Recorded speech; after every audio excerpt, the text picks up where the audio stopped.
It's the well. Yeah, it's the well. You ain't heard of us. Hey, Rams. Hey, welcome, heard with us. If you're looking around for a word to trust, check the Star Seed Journey. You can learn from us. Sex, sleep, drugs, what we gonna discuss? Whatever you need to be prosperous. Negativity, superfluous.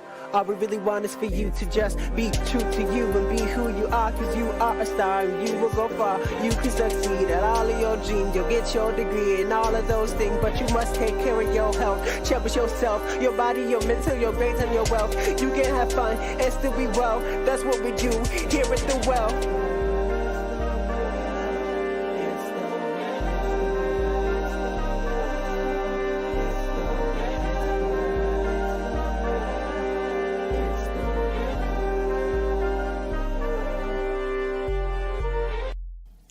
Welcome, everyone, to What the Well, our podcast from the Wellness Resource Center at VCU.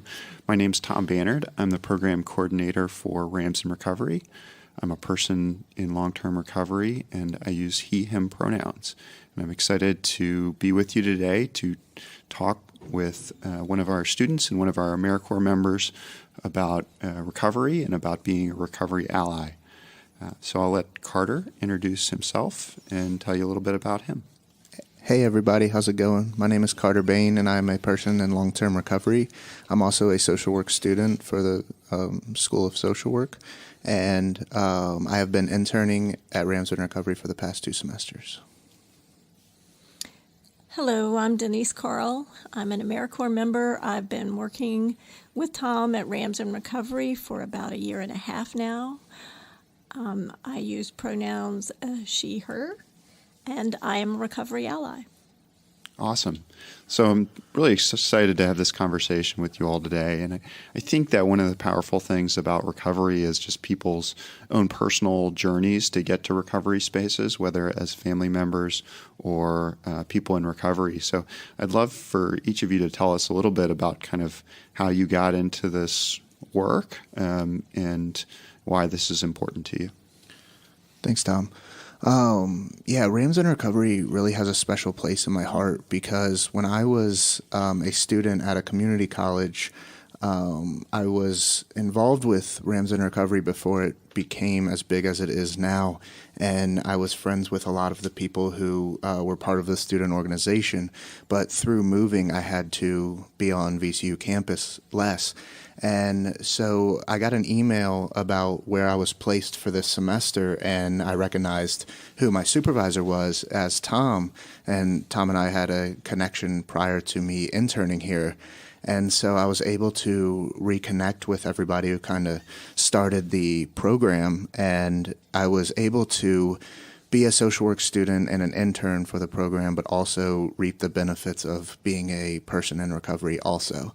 And so these past 2 semesters, I've learned what it means kind of to be a person in recovery in the professional field, and also to be a student and to have a safe space for myself, because a lot of my cohort likes to go out and drink and likes to go out and have a good time, and having a safe space for me to do homework or catch up with other people in recovery has been paramount for my success at VCU.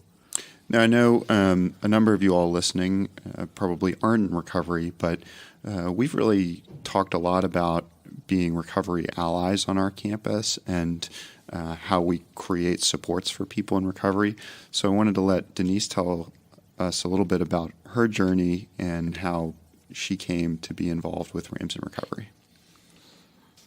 Yes, Rams in Recovery has been very important to me. I didn't know about Rams in Recovery at first, but about 4 or 5 years ago, I had a friend who was a college student struggling with substance use. My friend had alienated friends and family and was in a very bad place, and I was looking for resources. I did the usual Google search and came up with all kinds of things outside the state of Virginia and expensive treatment centers, but that Google search was not very helpful, so I tailored my search to look here in town and realized that if VCU had a medical center, MCV, and so in looking for resources here at VCU. I discovered an article on Rams in Recovery, looked closer at Rams in Recovery, called and was able to come in, sit down and talk with Tom for about 20 minutes and get a lot of resources, places to visit, living facilities, treatment facilities, meetings, all kinds of things that really helped my friend turn things around, to get out of a very, very dark place. And so I was very grateful. One of the things that I learned through that discussion was about a family education program. And I really realized that I needed to spend a good amount of time educating myself. So I started visiting the family education program on pretty much a weekly basis. And then was excited to be able to volunteer when a few opportunities came up, and then when the Americorps position came up, I was very eager to participate in the program. That's awesome. So I'm kind of curious because I know that we have a campus that loves to be supportive of people from all different walks of life and backgrounds and challenges. And I wonder if you could tell us a couple of the most important things that you've learned about being an ally. I think first and foremost, I've learned that you have to be empathetic and you have to be willing to listen in a non-judgmental way, to be available, and to also educate yourself. I think if you have not been exposed to substance use or substance use issues or struggles, it is imperative to get as much information as possible about the disease of addiction, the struggles of substance use, the challenges, the stigma surrounding all of those things, and to really be available in an open way at the time when someone may need you. It's a really challenging disease that our students and friends and family members deal with. And, you know, it's funny, I worked in the community for a long time. I worked in homeless services. And people would always come up to me and ask about kind of the problem, kind of about, you know, how hard, you know, it was to work in this space and, you know, how depressing it must be. And I just never found that to be the case. I just found the folks that I work with offered tremendous hope, and in some way I was able to extend some of that hope to them. So I wanted to kind of ask Carter a little bit about that hope and the hope that there is in recovery, and see what your experience with that is as someone considering going into this field professionally. Yeah, absolutely. One thing I always kind of try to live my life by is I'd rather go through something dark and then come out on top than to have a mundane life. And my past experiences have taught me so much, and I realized most of the bad things that I went through in my life have shaped the person I am today. And to see students in recovery, just their cumulative GPA is higher than normal students. Their commitment to going to classes, their attendance is higher. And what's really awesome is just to see the resilience of people in recovery, not only students, but faculty and staff, and to be a recovery-ready campus. We've had some students come in who got into recovery in high school, and so we're starting to outreach more, and people are deciding where they want to go to school. Maybe it's their athletic program, maybe it's their scholastic program, but now people are deciding whether to go to a school if they have a collegiate recovery program. And it's been kind of like a national movement to move college campuses into a recovery ready, meaning staff and faculty have are allies, and also accommodations for students in recovery. Sometimes people need to take a test and they are struggling because they had to hit 5 meetings today and talk to their sponsor. They're going through a really bad mental health crisis, and VCU actually offers accommodations for these students. And it's just been really cool to be not only a student in recovery, but also a staff member present when someone's having a hard time to be able to help them. And something Rams in Recovery provides is one-on-one recovery coaching, and that's really like the bridge for students to find their own recovery community. And it's been really beneficial for me, being a social work student, to use some of the skills I've learned in that while dealing with somebody experiencing a substance use disorder, to be able to be empathetic, like Denise was saying. And I'm just so forever grateful that this campus is recovery ready. Awesome. That's very cool. I'm wondering about your experience, Denise, as kind of somebody that was very new to this world just a couple of years ago. And, what has been your experience working with students and young people in recovery? I think that the first thing I would say is that the students I've encountered in recovery are some of the most self-aware, caring for each other and the world at large, but especially the recovery community, supportive, dedicated people that I have ever met. It gives me great hope for the future in a lot of different ways, to just watch the students here who have maybe struggled, who have fought some demons, and have come out and have learned so much, and who give back so much in so many different ways. It's just an inspiration for me. So that's really cool. It seems like there's a lot more to recovery, and certainly that's been my experience, than just not using a substance. I wonder, Carter, if you can share a little bit of your experience with that. Yeah, I just wanted to thank Denise for those kind words. A lot of my friends, including myself in recovery, don't see ourselves that supportive or that self-aware. Recovery is definitely a struggle sometimes, but the benefits have been just overwhelming, because recovery to me is a second chance. And that's really why when I first got that email that I was placed at Rams in Recovery, I did have a sense of gratitude, because I never had a chance to actually be successful in college.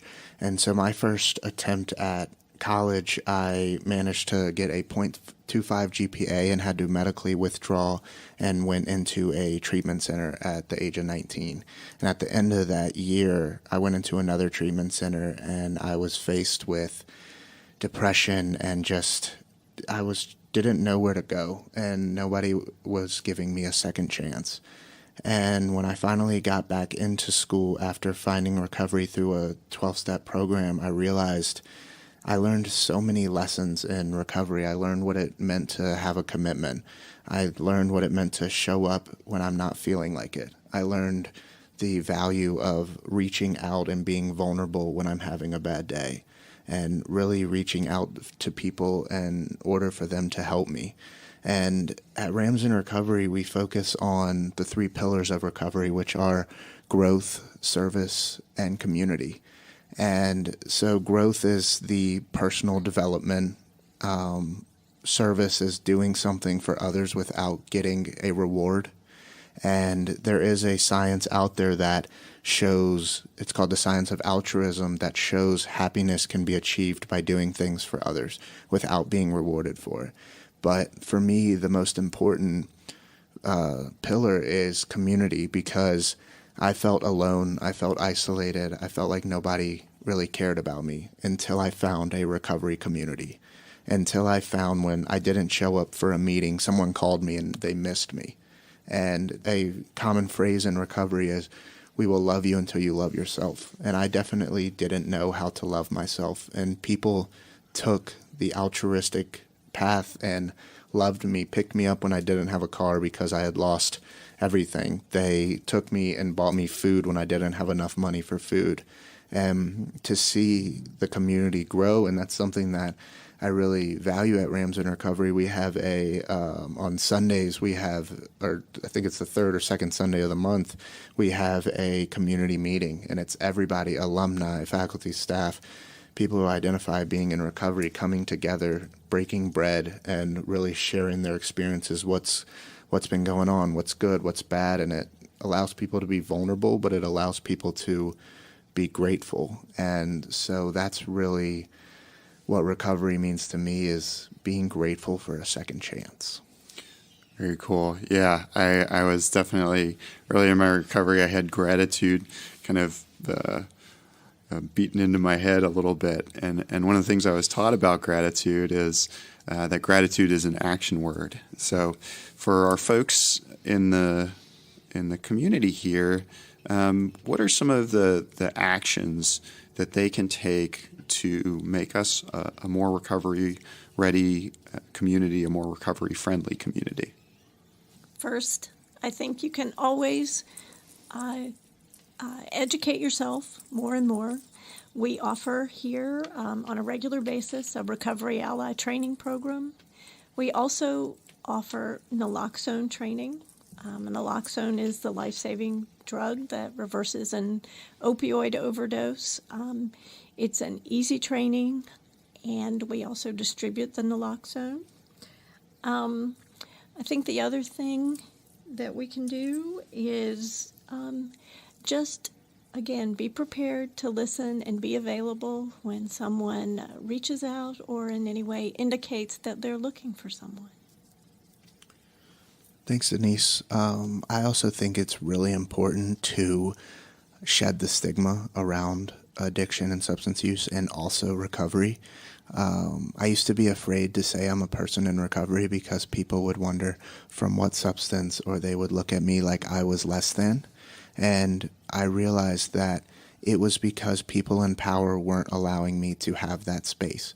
And so kind of the Recovery Ally training was an adaptation from the Safe Zone training and other trainings around campus like Green Zone. So Recovery Ally is providing not only a safe space for people in recovery, but it also aims to deconstruct stigma. And my goal for working with Rams in Recovery is to bring that stigma out into the light. And for example, one thing that we do is we ride around the coffee bike, and you get free hot coffee, and it costs you a conversation about recovery, but that brings it out into light.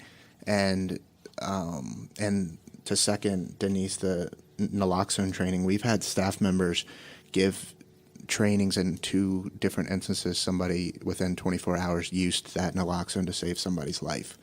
And for me, the greatest thing to become an ally is to walk with people, not treat the problem as it's us versus them, but there's a idea of a warm handoff. And if a student comes to you, if a friend comes to you, you can always offer them services, but what does that really do? It's really hard for people in that place to access services. Something that I think is really valuable is walking someone to counseling services, walking someone to Rams in Recovery, walking someone to someone you know in recovery, and to stop treating recovery as a taboo subject. It needs to be talked about at the dinner table. It needs to be talked about in the churches and the schools and stuff, because this affects everybody. And just for me, how many people I've lost just because they were too afraid to get help really breaks my heart. And so to be recovery ready is willing to have that uncomfortable moment and being a safe space for people in recovery so they can get help. Gosh, Carter, hearing you talk makes me think about this story that we use that I think is a great analogy for why community matters in recovery. So if we have a dying tree and it's in a forest where for whatever reason the ecosystem is not supporting it, and we take that, it's still a small tree, we take that tree out of that forest, and we put it somewhere else, and we give it light, and we give it water, and we amend the soil, and we help it change, and it grows, and it flourishes and blossoms.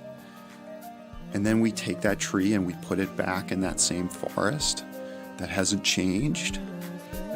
We shouldn't be surprised when that tree withers again.